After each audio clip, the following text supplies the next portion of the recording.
மோசடி புகாரில் உணவுத்துறை அமைச்சர் காமராஜ் மீது மன்னார்குடியில் வழக்கு பதிவு செய்யப்பட்டிருக்கிறது. உச்சநீதிமன்ற உத்தரவை அடுத்து இந்த நடவடிக்கை எடுக்கப்பட்டிருக்கிறது. அமைச்சர் என்றால் சட்டத்திற்கு அப்பாற்பட்டவரா என்ற கேள்வியை நீதிமன்றம் ஏற்கனவே எழுப்பியிருந்தது. இந்த சூழ்நிலையில் அவர் மீது வழக்கு பதியப்பட்டிருக்கிறது. கூடுதல் விவரங்களை செய்தியாளர் நிரஞ்சனிடம் கேட்கலாம்.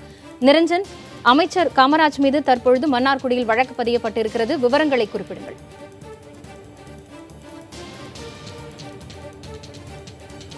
இந்த விவகாரத்தை பொறுத்தவரை அமைச்சர் காமராஜ் மீது பல்வேறு தரப்பு விஷயங்கள் உச்சநீதிமன்றத்தில் ஏற்கனவே விவாதிக்கப்பட்டிருந்தது.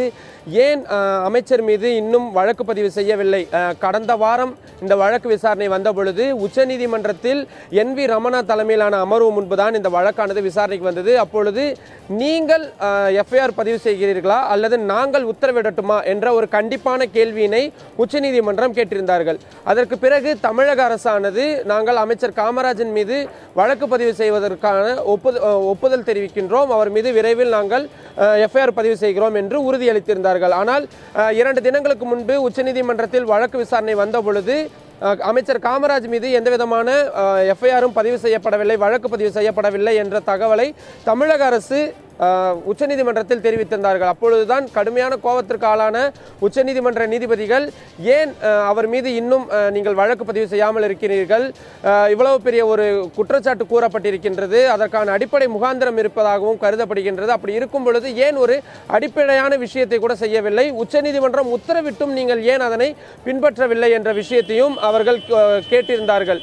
அதனை தொடர்ந்துதான் அவர் ஒரு எலெக்டட் பர்சன், அதாவது மக்களால் தேர்ந்தெடுக்கப்பட்ட ஒரு பிரதிநிதியாக இருக்கக்கூடியவர் என்ற ஒரு வார்த்தையினை கூறிய பிறகு அமைச்சர் என்றால் சட்டத்திட்டங்களுக்கு அப்பாற்பட்டவரா என்ற ஒரு கடுமையான ஒரு கேள்வியினை கேட்டிருந்தார்கள். நாங்கள் ஒன்றும் இன்னசென்ட்கள் கிடையாது, எங்களுக்கு ஒன்றும் தெரியாதவர்கள் கிடையாது, இந்த வழக்கில் இருக்கக்கூடிய அடிப்படையான முகாந்திரங்களான இருக்கக்கூடிய விஷயங்களை நாங்கள் கண்டறிந்த பிறகுதான் அவர் மீது FIR பதிவு செய்யுங்கள் என்ற இந்த உத்தரவினை நாங்கள் பிறப்பித்திருக்கின்றோம். இவர் மீது என்னென்ன மாதிரியான நடவடிக்கைகள் எடுக்கப்பட்டிருக்கின்றது, இந்த வழக்கில் சம்பந்தப்பட்டவர்கள் மீது என்னென்ன மாதிரியான விஷயங்கள் மேற்கொள்ளப்பட்டிருக்கிறது, காவல்துறையினர் சார்பாக விசாரணை என்னென்ன மாதிரியான விசாரணைகள் எல்லாம் சென்று கொண்டிருக்கிறது உள்ளிட்ட அனைத்து தகவல்களையும் நீங்கள் உச்சநீதிமன்றத்தில் பிரமாண பத்திரமாக தாக்கல் செய்யுங்கள், அதாவது அபிடவிட்டாக தாக்கல் செய்யுங்கள் என்று கூறியிருந்தார்கள். இந்நிலையில் இன்றைய தினம் தமிழக அரசு அந்த அபிடவிட்டை தற்பொழுது தாக்கல் செய்திருக்கின்றார்கள். அதில் அமைச்சர் காமராஜ் மீது மோசடி உள்ளிட்ட பல்வேறு பிரிவுகளின் கீழ் தற்பொழுது FIR பதிவு செய்யப்பட்டிருப்பதாக உறுதிபட தெரிவித்திருக்கின்றார்கள். அதனை மன்னார்குடியில் இருக்கக்கூடிய நமது செய்தியாளரும் தற்பொழுது உறுதி செய்திருக்கின்றார். இங்கும் அதிகாரப்பூர்வமாக அந்த தகவலானது தற்பொழுது உறுதியாகி இருக்கின்றது. வருகின்ற செவ்வாய்க்கிழமை மீண்டும் இந்த வழக்கு விசாரணையானது உச்சநீதிமன்ற நீதிபதி NV ரமணா தலைமையிலான அமர்வு முன்பு மீண்டும் விசாரணைக்கு வரும் பொழுது என்னென்ன பிரிவுகளின் கீழ் என்னென்ன அடிப்படையில் என்னென்ன முகாந்திரங்கள் இருக்கிறது என்ற கோணத்தில் ஒரு நொடி இணைப்பில் இருங்கள், தொடர்ந்து பேசலாம். இந்த வழக்கு குறித்து திருவாரூர் செய்தியாளர் ராஜசேகரிடமும் விவரங்களை கேட்டுவிடலாம். ராஜசேகர், இந்த வழக்கினுடைய பின்னணி என்ன, விவரங்களை குறிப்பிடுங்கள். திருவாரூர் மாவட்டம் வாலாச்சேரி கிராமத்தைச் சேர்ந்தவர் SVS குமார். இவர் கடந்த 2011ஆம் ஆண்டு சென்னை மயிலாப்பூர்ல ஒரு வீடை வாங்கி இருக்கிறார். அந்த வீட்டின் உரிமையாளர் தனது வீட்டை காலி பண்ணாமல் இருந்ததால் இவர் அந்த வீட்டை காலி பண்ணுவதற்காக அமைச்சர் காமராஜை தொடர்பு கொண்டதாக கூறப்படுகிறது.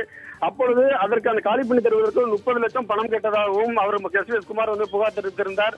அதனை எடுத்தும் அந்த வீட்டை காலி பண்ணாததால் அவர் 30 லட்சத்தை திருப்பி கேட்டிருக்கிறார். அமைச்சர் காமராஜ் திருப்பி தரவில்லை என்ற காரணத்தினால் அவர் திருவாரூர் மாவட்டம் மன்னார்குடி DSP அறிவானந்தம் என்பவரிடம் புகார் கொடுத்துள்ளார். அந்த புகாரின் பேரில் எந்த நடவடிக்கையும் எடுப்பதால் அவர் சென்னை உயர்நீதிமன்றத்தில் வழக்கு தொடுத்திருந்தார். அப்பொழுது சென்னை உயர்நீதிமன்றமானது அந்த வழக்கை தள்ளுபடி செய்திருந்தது. அது மட்டுமின்றி அமைச்சர் காமராஜ் அவர்கள் அவர் உறவினர்கள் அவர்களுக்கு அழைத்து பேசி உங்களுக்கு உரிய பணத்தை தருவதாக கூறியிருந்தார்கள். இருப்பினும் அந்த பணத்தை திருப்பி தராத காரணத்தால் 2016 நன்னிலம் சட்டமன்ற தொகுதியில் காமராஜை எதிர்த்து அவர் போட்டியிடுவதாக அறிவித்திருந்தார். அப்பொழுது அவரோட தேர்தல் மனுவானது தள்ளுபடி செய்யப்பட்டிருந்தது. மீண்டும் அடுத்ததாக டெல்லி உச்சநீதிமன்றத்தில் அவர் அந்த மனுவை திருப்பி தாக்கல் செய்திருந்தார்.